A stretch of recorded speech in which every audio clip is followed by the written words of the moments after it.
Merci beaucoup de votre invitation. Donc en fait, je suis ophtalmologiste au CHU de Bicêtre, un CHU qui a été particulièrement impliqué dans la prise en charge de la pandémie et qui l'est toujours aujourd'hui, à l'occasion de cette troisième vague qu'on voit malheureusement s'abattre sur l'Île-de-France. Et donc on a voulu, avec le professeur Labetoul et le docteur Fénolan, faire une revue complète sur les données qui étaient connues sur à la fois les atteintes ophtalmologiques et les données virologiques sur le SARS-CoV-2 et la COVID-19 au moment du premier confinement. C'est-à-dire, on a rédigé cet article au mois de mai 2020. On a bien sûr ciblé un lectorat d'ophtalmologistes français et pour ça, on a choisi le Journal français d'ophtalmologie.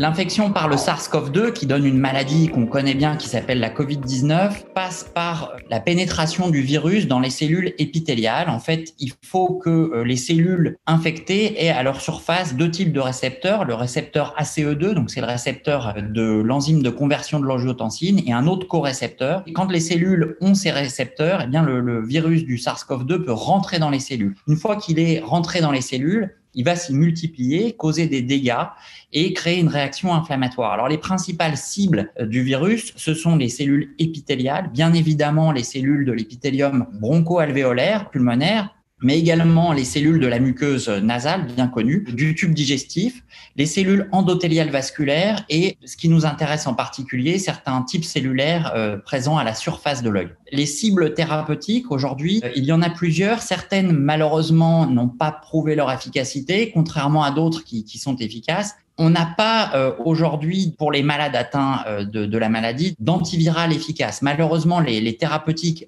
antivirales à proprement parler n'ont pas montré leur efficacité.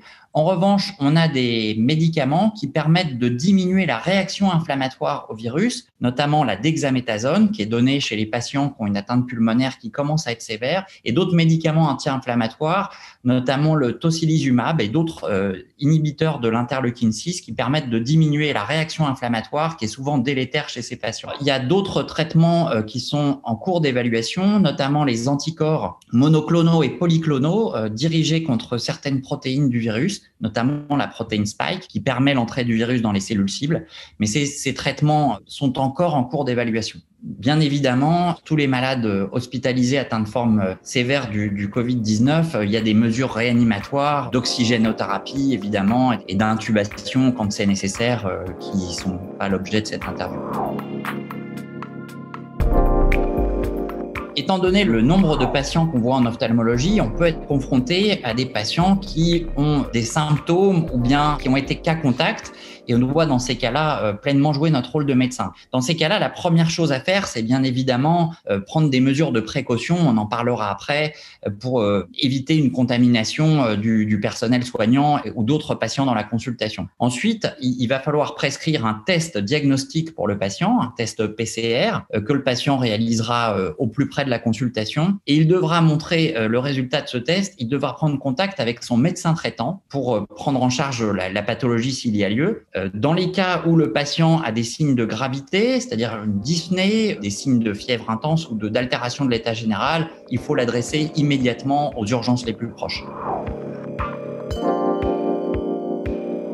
Notre rôle dans la prévention de la Covid-19, en tant qu'ophtalmologiste, il est essentiel de par le volume de patients qu'on voit. La première chose, c'est qu'on doit screener, on doit sélectionner nos patients et on doit expliquer lors de la prise de rendez-vous que tout symptôme évocateur de Covid, que ça soit de la fièvre, une altération de l'état général récente, des signes digestifs, des signes respiratoires, une rhinorrhée, une anosmie, une agueusie, ces signes-là doivent faire reporter, voire annuler la consultation d'ophtalmologie, sauf motif de consultation ophtalmologique extrêmement urgent. Une fois qu'on a fait cette sélection, eh bien, les patients, lorsqu'ils viennent, doivent bien évidemment, comme partout ailleurs, être équipés d'un masque, un masque chirurgical pour l'ensemble des patients, un masque FFP2 si ces patients sont suspects d'être atteints de la Covid-19.